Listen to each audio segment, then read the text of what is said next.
Assalamualaikum warahmatullahi wabarakatuh. Nama saya M. Alvin Bimantara dari Pendidikan Agama Islam Institut Agama Islam Negeri Jember. Pada video kali ini saya akan membahas atau memaparkan materi tentang problematika pembelajaran dalam jaringan atau daring. Video ini dibuat untuk menuntaskan tugas UAS matkul teori pembelajaran. Selamat menonton. Sebelum kita lanjut membahas tentang problematika pembelajaran daring, mari kita bahas dahulu tentang pembelajaran. Apa sih pembelajaran itu? Pembelajaran yaitu interaksi antara peserta didik dan pendidik dan sumber belajar dalam suatu lingkungan belajar tertentu. Pembelajaran dengan kata lain atau singkatnya yaitu proses membantu peserta didik agar belajar dengan baik, yaitu didampingi dengan guru atau pendidik.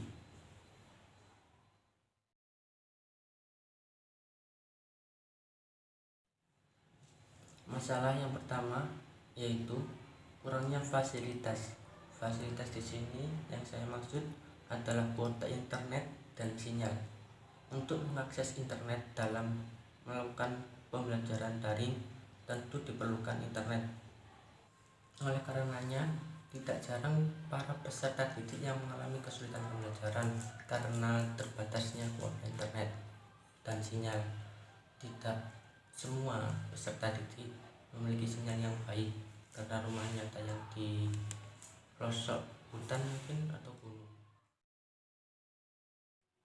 Masalah atau problematika selanjutnya yaitu takaran tugas yang kurang pas. Tugas yang diberikan oleh pendidik sangat banyak sehingga para pendidik terbebani dengan tugas tersebut. Semua matkul atau pelajaran memiliki tugas dan dikumpulkan dalam minggu tersebut, sehingga membuat para peserta didik mengalami terbebani dengan tugas yang banyak.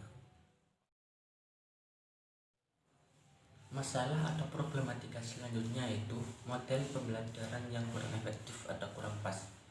Walaupun tidak semua dosen atau pendidik seperti itu, tapi tidak banyak dosen atau pendidik yang hanya memberi materi mentah dan diserahkan begitu saja kepada peserta didik untuk mempelajarinya sendiri, lalu ditambah lagi dengan pemberian tugas.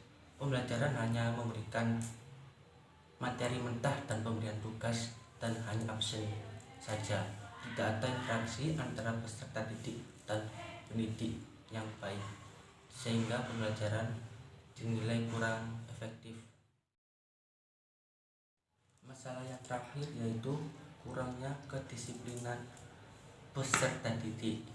Karena tidak diawasi oleh guru secara langsung, maka para peserta didik banyak yang tidak disiplin, yaitu misalnya hanya mengisi absen saja lalu mengcopy paste tugas temannya.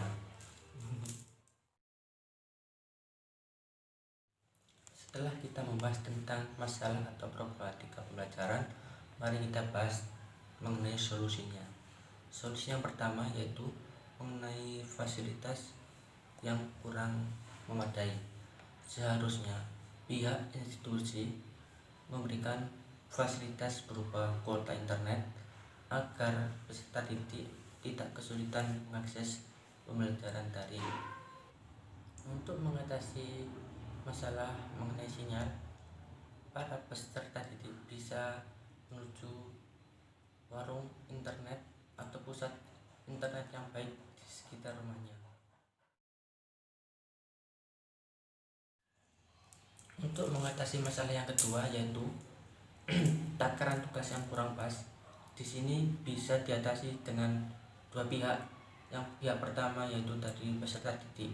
Peserta didik harus pandai-pandai mengatur waktu dan kedisiplinan mereka agar tugas yang diberikan tidak menumpuk dan akan memberatkan dia sendiri. Selanjutnya yaitu dari pihak pendidik.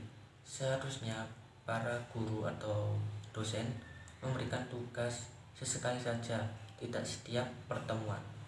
Boleh sih setiap pertemuan, tapi yang tidak memberatkan mahasiswa atau pendidik peserta didik, yaitu dengan kadar yang pas.